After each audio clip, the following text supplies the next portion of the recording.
அழகான இந்த 3 உபதேசங்களின் மீது நிச்சயமாக நம் அனைவரும் அமல் செய்ய வேண்டும். நபிகள் நாயகம் ஸல்லல்லாஹு அலைஹி வஸல்லம் அவர்கள் இந்த உம்மத்திற்கு கற்றுக் கொடுத்த அழகான 3 உபதேசங்கள். சுப்ஹானல்லாஹ். முதலாவது சில் மன் கதஅக, உன்னை துண்டித்து வாழ்பவருடன் நீ சேர்ந்து வாழ் என்பதாக ரசூல் ஸல்லல்லாஹு அலைஹி வஸல்லம் சொன்னாங்க. இரண்டாவதாக வஅதி மன் ஹரமக, உனக்கு தர மறுத்தவருக்கு நீ கொடுத்து வாழு என்பதாக சொன்னாங்க.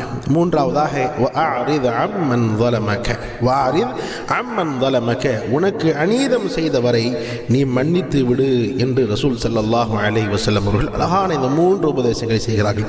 முதலாவது, உன்னை யார் துண்டித்து வாழ்கிறார்களோ நீ சேர்ந்தே வாழ் என்பதாக சொன்னாங்க. இரண்டாவதாக, உனக்கு தர மறுத்தவர்களுக்கு நீ கொடுத்து வாழு என்பதாக சொன்னாங்க.